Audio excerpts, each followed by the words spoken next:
Hey, babe. Hello, all, and welcome to the Affluent Marriage Podcast.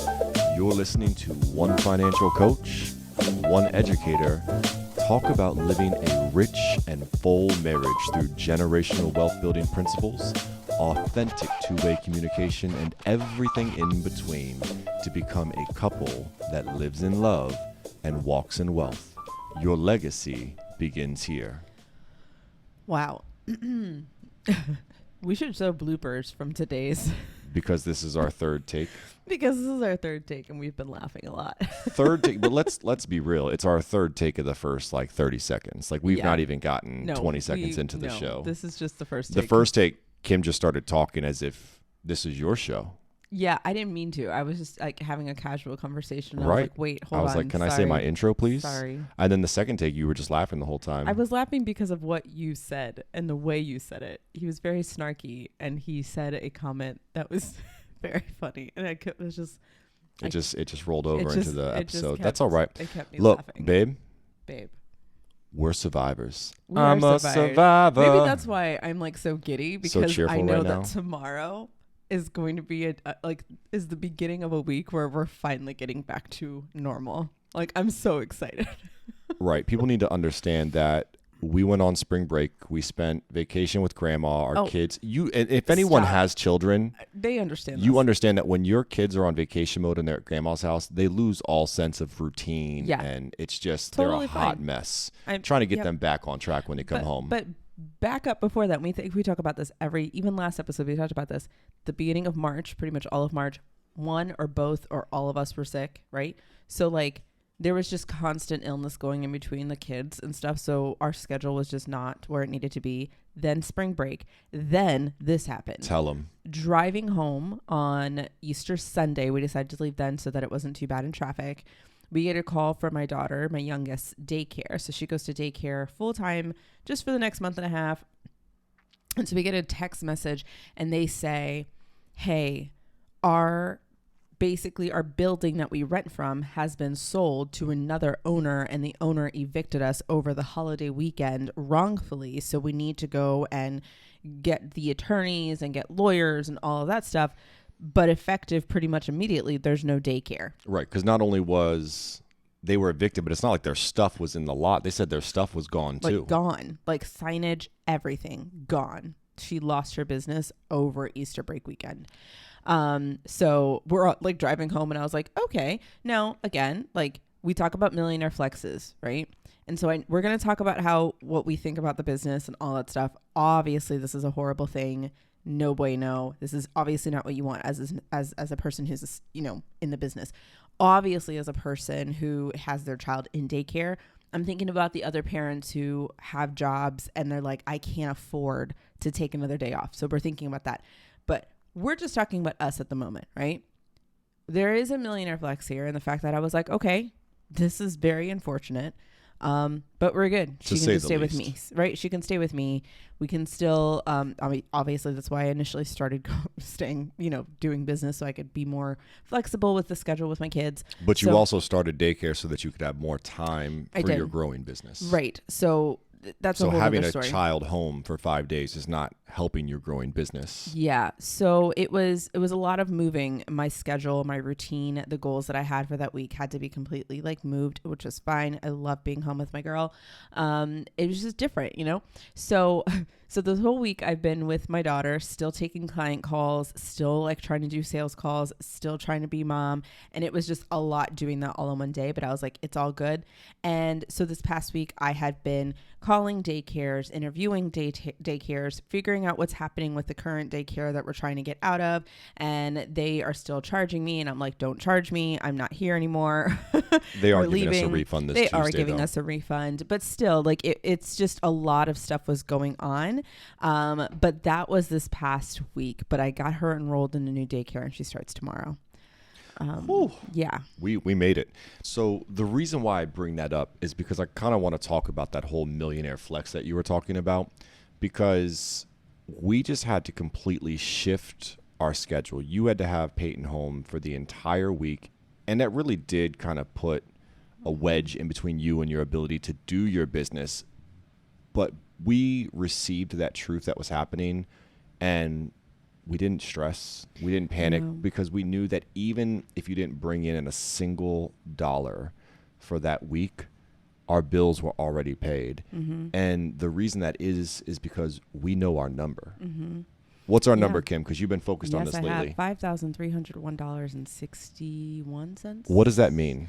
So that is the number that we know that we need for everything to be paid for our personal like needs and wants. There's like $1,700 worth of savings in that number that goes towards investments, that goes towards and these are just like, they max out a Roth IRA. So no matter what, we're able to contribute towards one.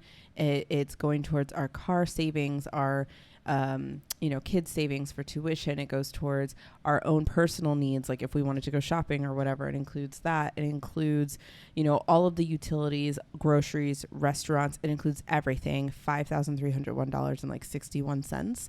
And so when you know that number and you know it backwards and forwards, you don't feel like if you have to have a dip in how you're working, if you have to take less hours, if you have to shift your whole, whatever around, remembering that it's not just that we need 5,301, right?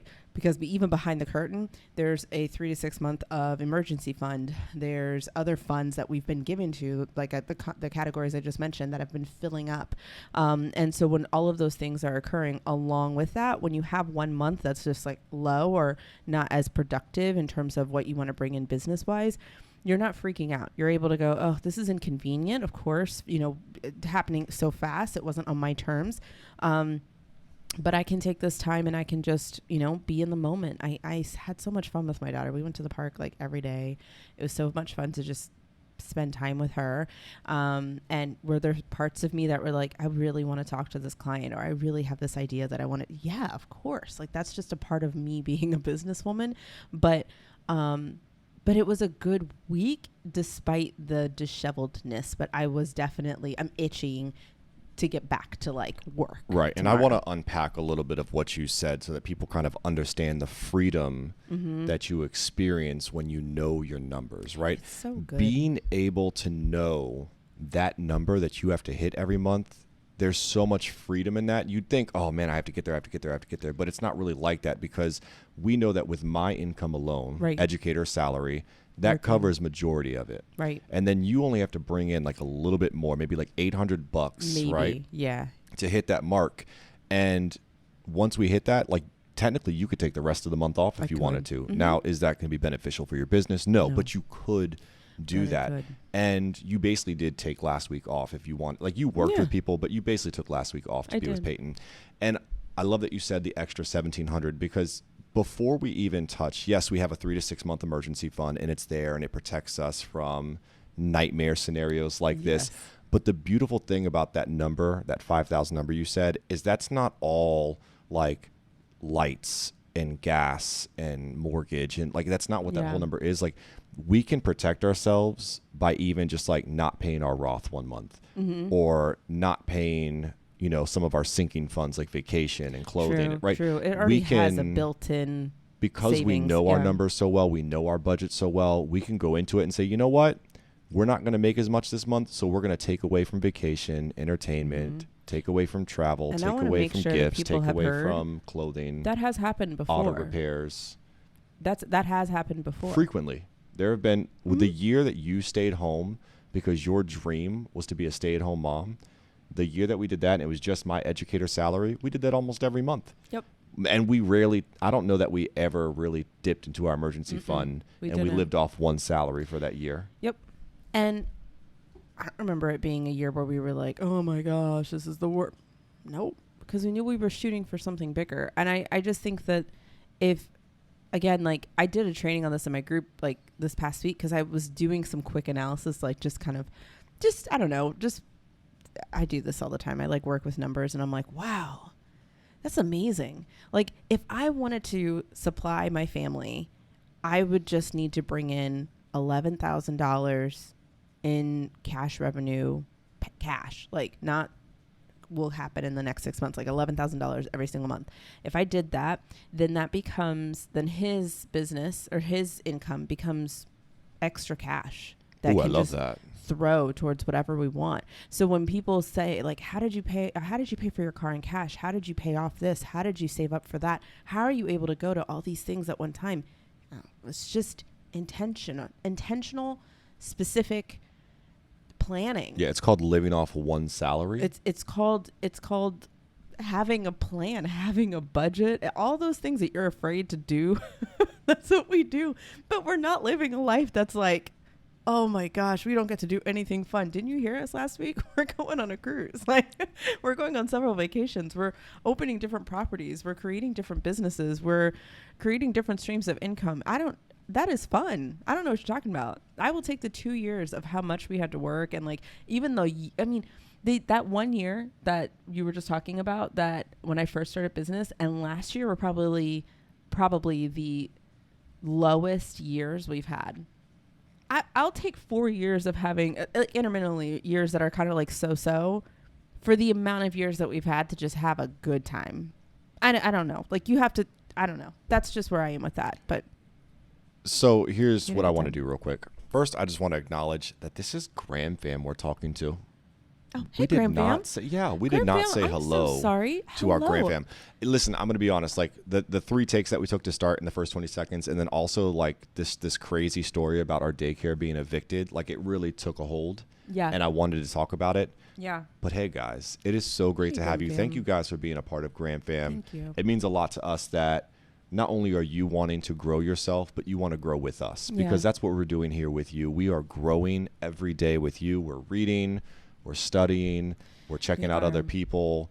We're living these experiences of being property owners and renters and landlords and all. I mean, we're just doing it together, and hopefully you can learn from our story and we can learn from yours, and we can just grow together, guys. That's the dream. That's what we're here. This is our community where we get to be audacious and go for big, audacious dreams. That's what we're all about.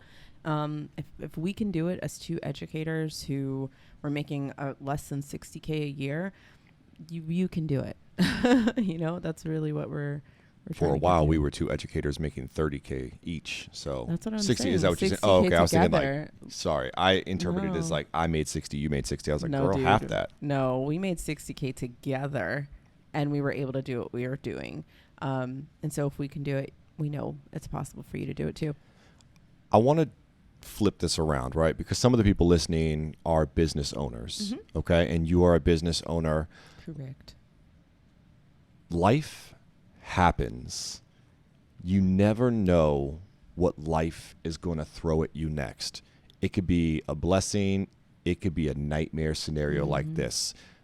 You own your business. You're renting out a space. The owner of the space sells. New owner comes in and they say, hey, I see that you are in this space. I just bought this building. I need you out now. Yeah. And there goes your business. What do you hope, right? I don't really know the financial background of this daycare.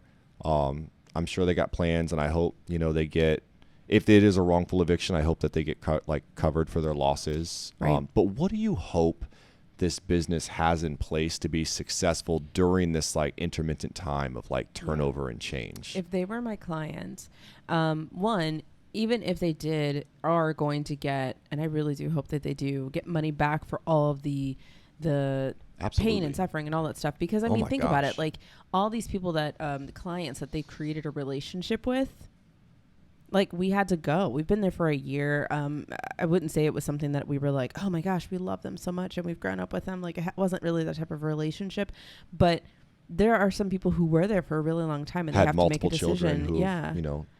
And they have to make a decision. Do I stay and like hold out because I'm loyal to this brand, like this company, or do I go to another place? And fun fact, I shouldn't say fun fact, a lot of the surrounding places were cheaper. In fact, the place that we found was $100. I didn't really do a lot of $100 a week cheaper. We're saving $400 by moving to this other daycare. And I'm like, oh, I didn't really do that much. Like I got, referral from a friend, but regardless, they could have, all I'm saying is they're losing a core group of clientele that they were just like, okay, this is it. And they are going to have to rebuild. So what I hope that they have in place to rebuild, because that's essentially what's happening, is that I hoped that they would have a fund, an emergency fund, even for their business, because there's employees involved, there's assistants involved, there's all these other people who are high key players to making sure that she can rebuild. So there should be amount left in the account for the business that she's able to say, I can go 2 months, let's just say, with low attendance, with still being able to pay my staff and still being able to like keep everyone just, under control, right? I would hope that they were able to have funds available to hire out for the attorney and lawyer fees and all that stuff, because a lot of times they want that up front. They're hourly, they're not cheap. And so you need to be thinking about these moments, even when you're in good moments, right? We don't want to be thinking about, oh, I could get evicted tomorrow. We don't want to think about that, but we do need to prepare. And it comes back to that routine of always being able to say, I'm saving for that rainy day. I'm saving for that that could happen. And I want to make sure that I have something available.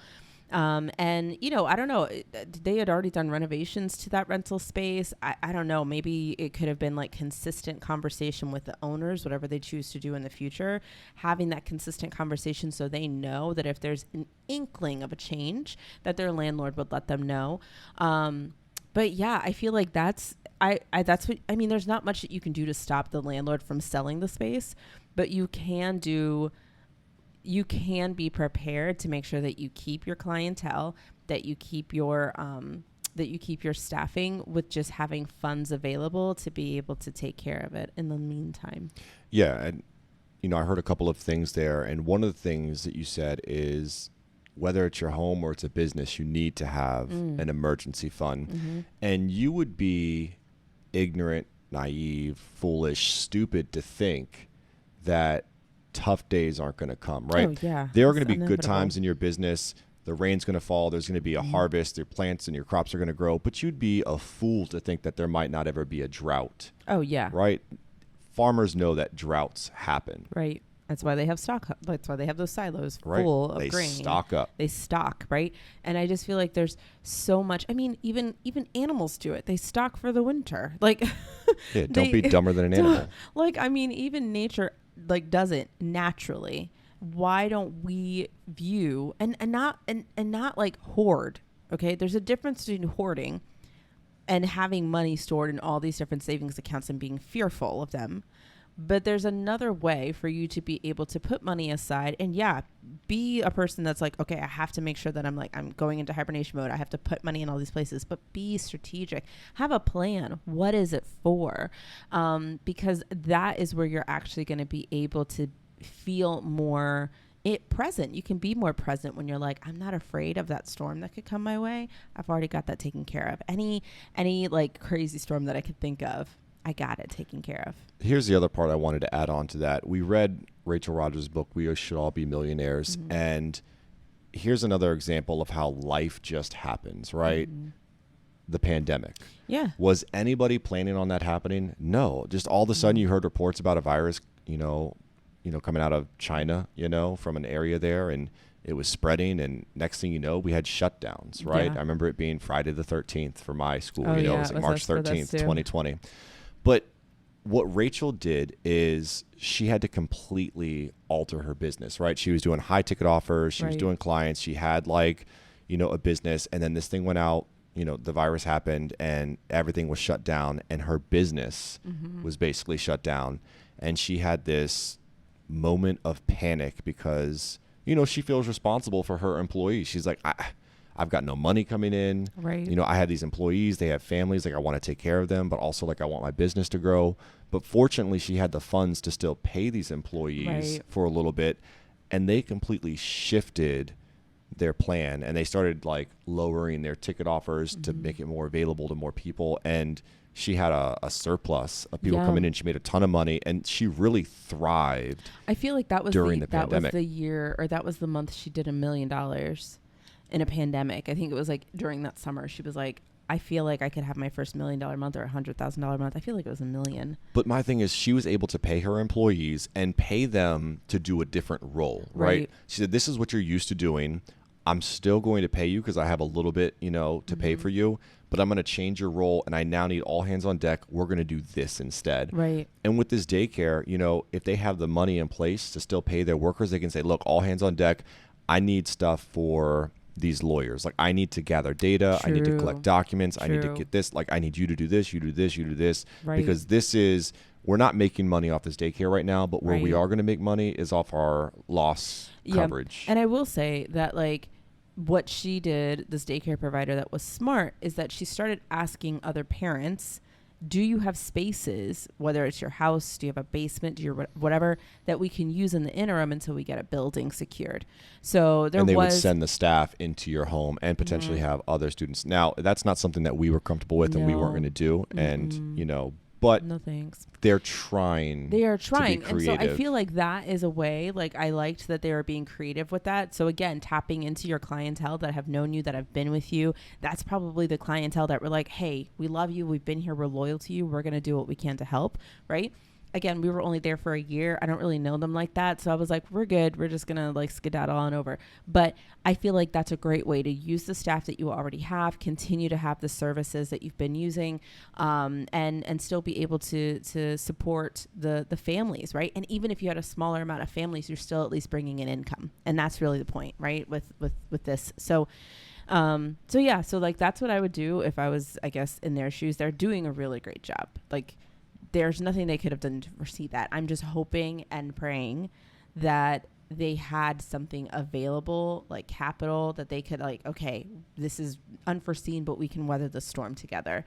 And also that the parents are prepared, that they have something set aside, that they had that week off where they weren't having anyone watch their kid, and that they were able to say, okay, this is unfortunate, but I can take the week off, or I can afford to let go of a couple of hours, or I can bring in a nanny for the week, or whatever the case may be, that they were able to quickly make shifts in their own personal lives because it affected so many people. Just that one action that landlord did. So, Graham fam, the reason, like I said, I brought this up is because this was a real life nightmare scenario for our family, but because of the things that we have in place, our family was protected. So we wanted you to hear that little story about how we have things in place to protect our family, and you can make sure you have those things in place too. Talk to your partner about it, and also your business, right? I bring this up so that your business has things in place, because seasons of drought will come. Pandemic, random things like that will pop up in your business in its own way. So you need to protect yourself from those moments. Yes, absolutely. Which brings us perfectly into what we're talking about today, our actual topic. Right. No, I think it's good to start these shows sometimes with that. But our actual topic for today, which we've discussed a lot in the last 3 weeks, but this one's a little bit different. How to build trust with money with your spouse. Yes. Right. So I'm going to kick this off with a quote before we get into our tips, because what we're going to do today is we're going to give you guys some tips on how to build trust with your spouse. Yes. So we got a few tips for you, things that we do all the time, things that have helped us in our marriage and helped us to build crazy wealth. We want to provide those tips for you too.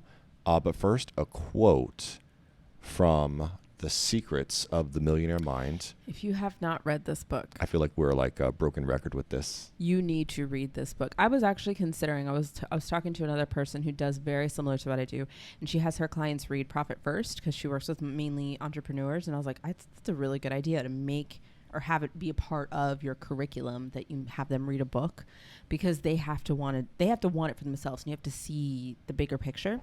And I was like, I should have my clients, because my program is called Millionaires in the Making. They should read Secrets of a Millionaire Mind, because it's so practical, and it's just so, like, it's such an easy read, but it's very poignant. It's very motivating. It's amazing. Okay. Are we ready for the quote? We're ready for the quote. All right. I think I've sold T. the book Harv enough. Eker. Here is a quote from his book, Secrets of the Millionaire Mind. It says, all right, and this is a spouse talking, right? Right.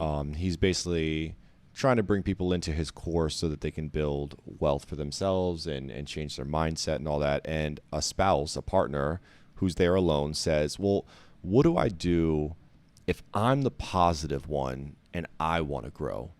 But my spouse, they're the downer, right? Do I do I leave my spouse? Do I try to get them to change? Like what if the people I'm closest to aren't into personal growth?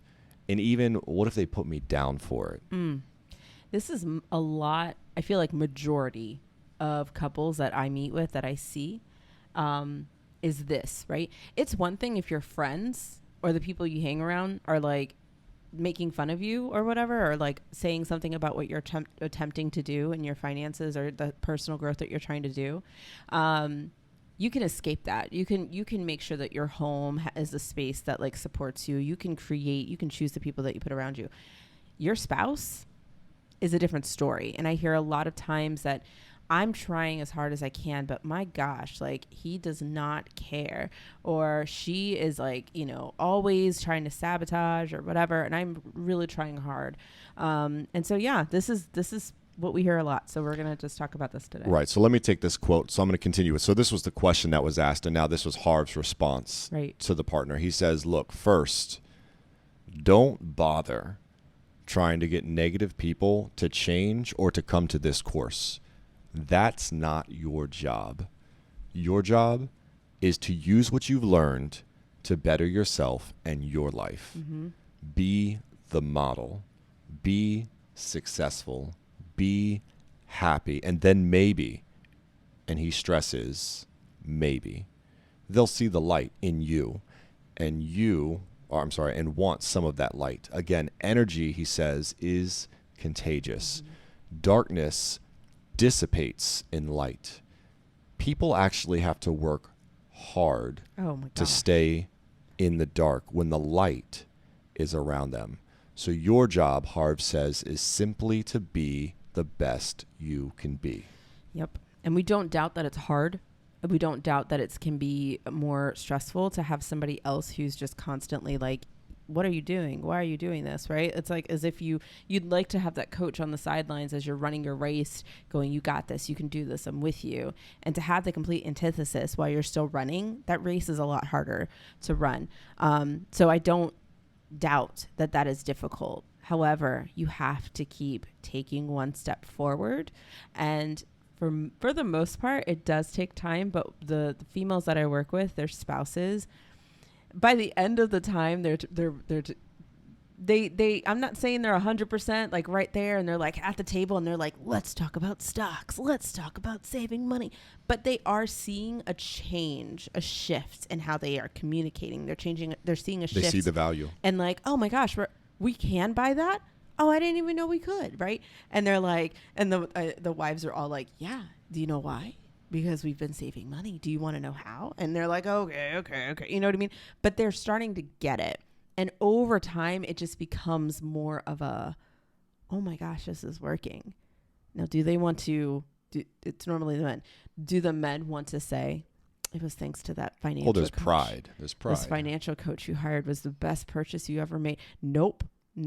They blame me. They don't blame me. They go, oh, well, it's just because, things change. You finally, got it together. I've been telling you this all along. It's just you're doing the thing she says that I've been saying. Yeah.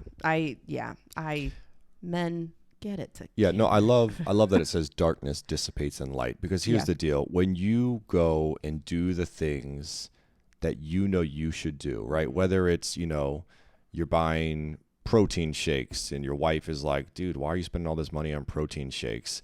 But you go do the thing and you start to get a little thick in the bicep. They're going to be like, wow, I want that. I like that. Or, women, maybe you're buying shakes and you're drinking shakes as like a meal supplement, and your spouse is like, why are you spending all this money on shakes? We'll talk about that later, Kim. But why are you spending all this money on shakes? But when they notice a transformation in you, they're going to be like, it was worth it. Buy some more shakes.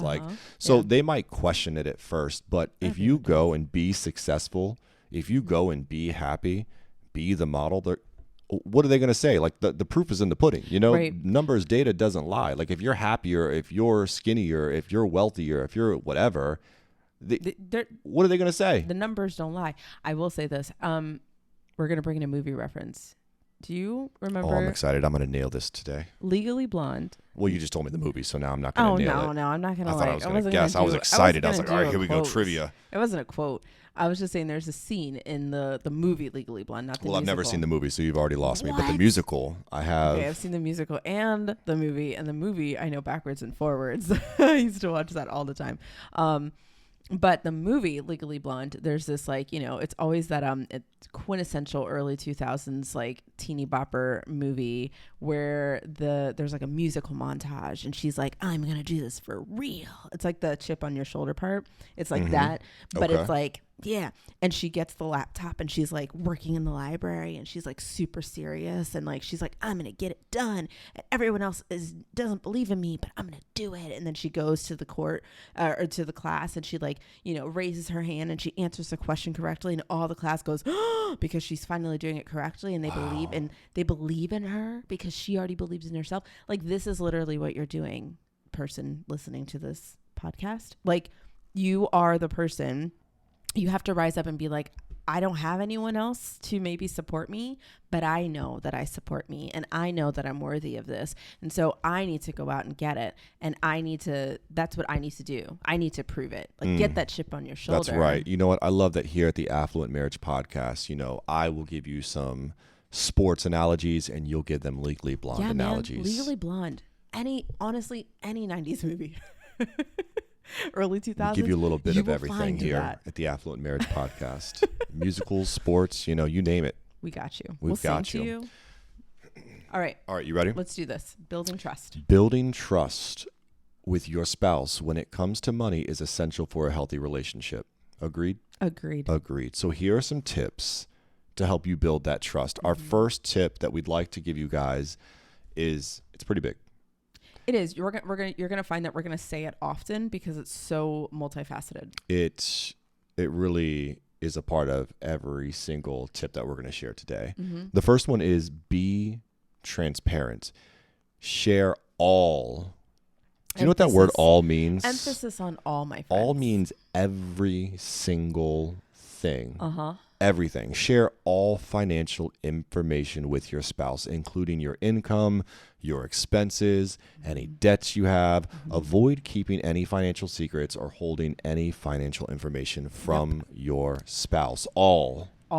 Everything. Like, and if that makes you cringe, that's where you start. None of these tips that we're going to give you are like tips that you need to be like, I need to do all these things in the next 5 weeks. Look, you're not growing if you're comfortable. No. It's only when you're uncomfortable that you're actually growing. Exactly. And not only that, like if you are still working on being transparent for the next 2 to 3 years, the fact is you're working at it. But none of these things are like a checklist.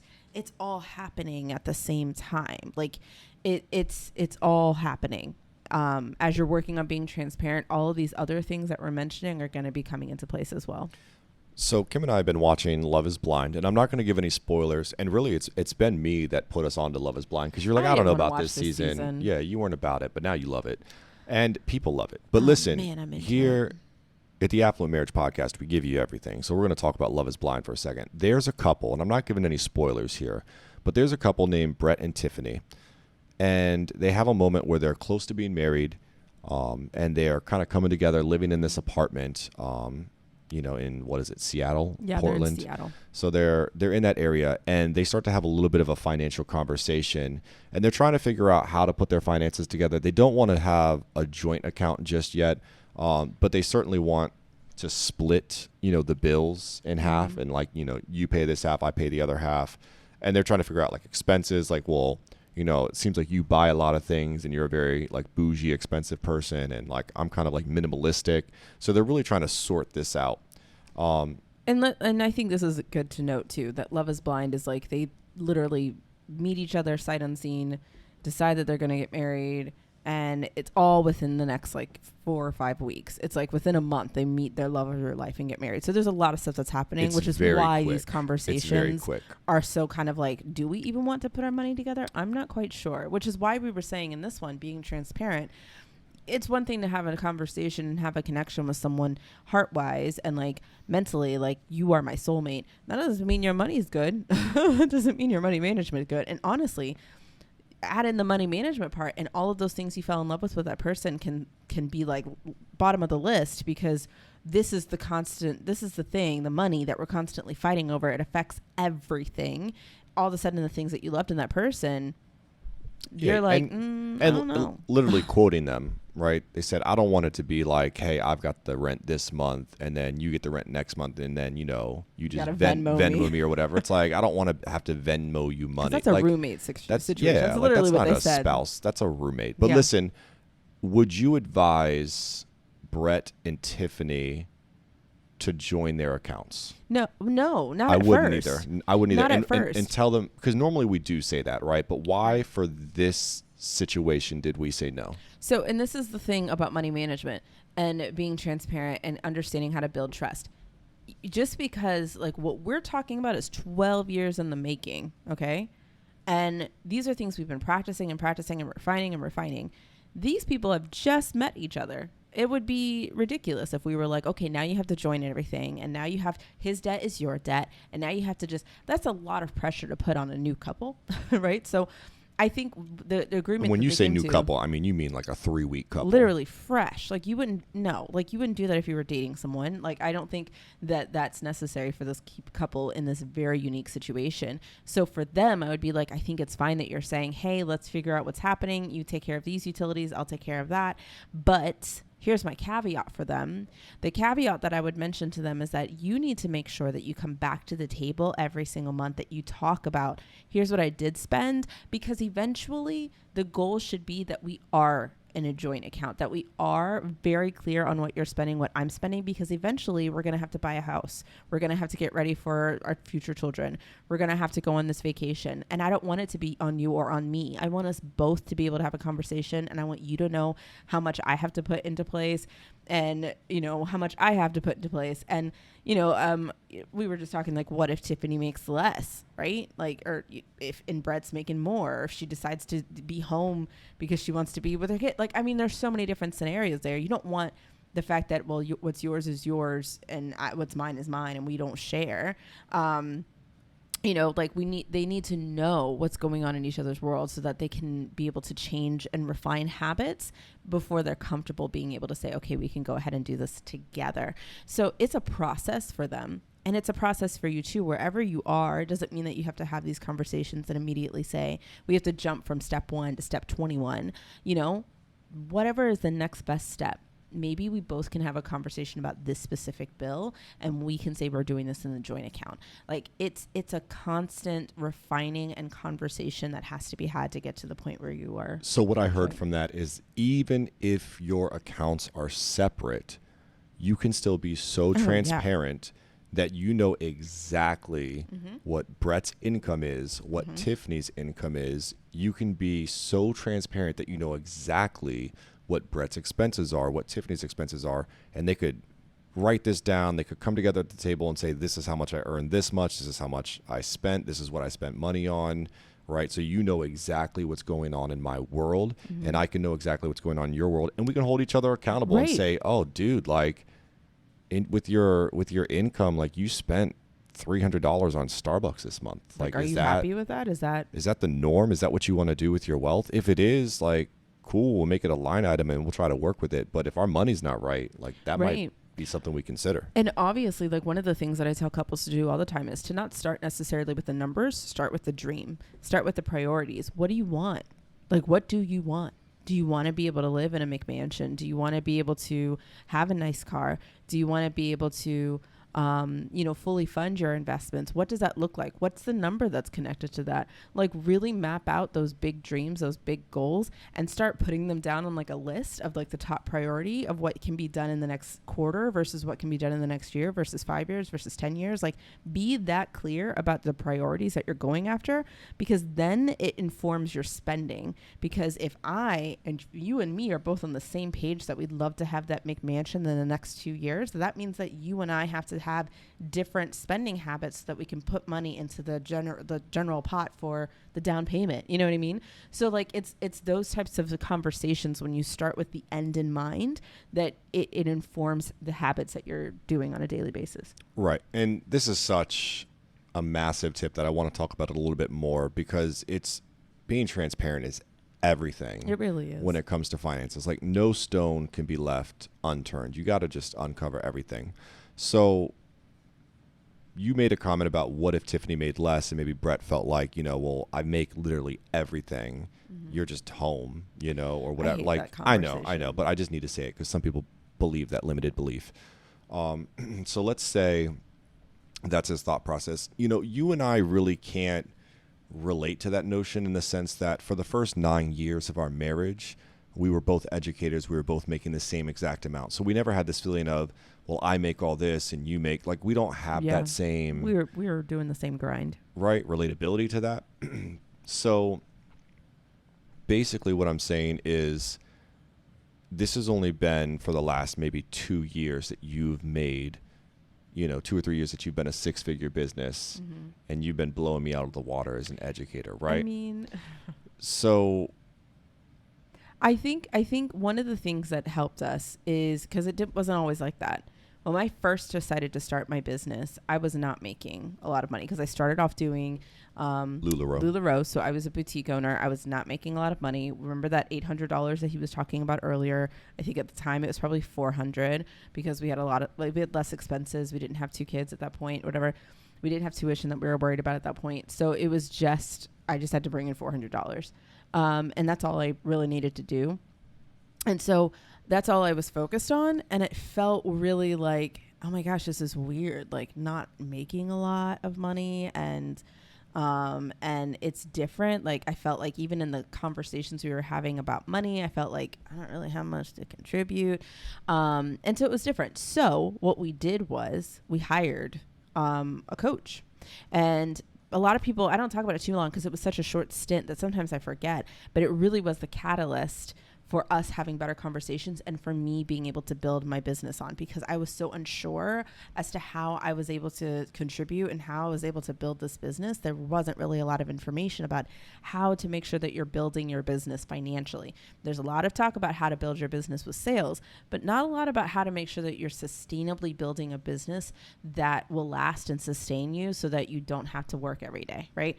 So that part was like confusing to me. So we called Amy Scott, who is she was our financial coach at the time. She was an advisor, and she came in and kind of helped me understand how to manage my business and gave me bigger picture of like, here's how you do contribute. You do make a big deal. Here's how you can actually help with the taxable. You can get tax breaks here, there, and everywhere. And I was like, oh my gosh, like I have a huge advantage in this business or being in a business owner. And so that really helped me feel a lot more secure in my job as a solopreneur.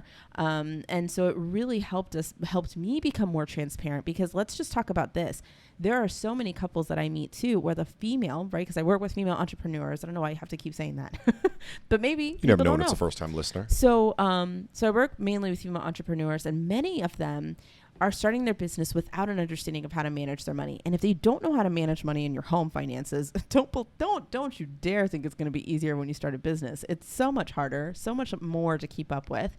And so these women have these businesses that on the outside look really great. And to their husband, because they haven't had this transparent conversation, hubby has no idea how business is doing, except that she said she's doing great. She comes home with really nice shoes and she's got clients. I guess that's good, right? And she puts money in our bank account every month. She puts money in our bank account every month. But I shouldn't say homie, chick over here has like $30,000 in credit card debt. Chicks can be homies too. Chicks can be homies too. $30,000 in credit card debt. And because she hasn't been able to pay her bills, because she's been like completely overextending herself trying to keep up with things. And he has no idea. And so when they come to me, they're like, don't tell my husband, but I have like $15,000, $30,000 worth of debt. He has no idea. He thinks my business is doing great. And I'm over there like, okay. And so my job is to help them manage their money like super fast, so then they can actually come to the table during tax time, because that's when all the stuff comes out. That's when the fights happen, when tax time comes and all the numbers are on paper and they're like, wait, hold on, what? You didn't make anything in your business? What? Then it becomes this fight. So anyway, all that to say, having an understanding of how to manage your business funds and being transparent with your spouse about the home stuff just really made that thing so much smoother, because if I was having a bad month, I just told him, hey, it's a bad month. Here's what happened. Like, it is what it is.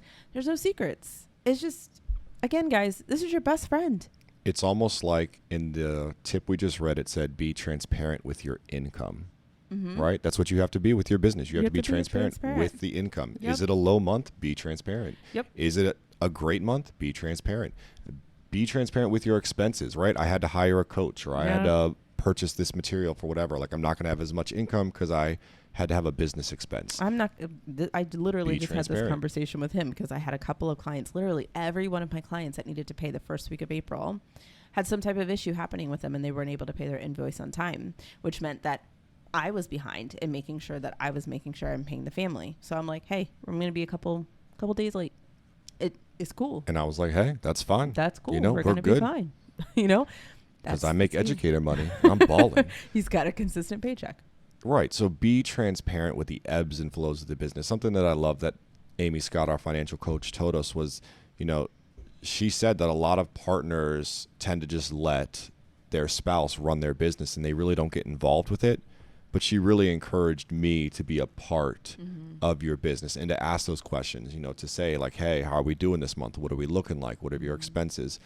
It's just good to have that transparency to know what you're doing. And like you mentioned, some of your clients, you know, had debts or, you know, that they are financial obligations that they didn't tell their spouse about. Like, you have to be transparent with that. You have to. Because it's going to come up. You know, in one way or another, it's going to come up. You can't sweep that under the rug. They will come back to haunt you. There's going to be a big mound under your rug. They're going to know exactly and what's you're going over there on. Like, what are you Don't talking mind about? Me. What are you talking about? It's fine. My business is doing great. Look at all the stuff I just bought. I'm going to sell it tonight. No, don't do that to yourself, sis. Do you know what you get if you take the me out of the homie? What? Hose. I don't know. It just came to my mind. I wanted to say it. You're welcome. You get it all here at the Affluent Marriage Podcast. My gosh. Hey guys, this is Kim Graham, co-host of the Affluent Marriage Podcast. We hope you've enjoyed your episode so far. And I know that you're like, wait, hold on, there's more here. And there is. It's in the next episode.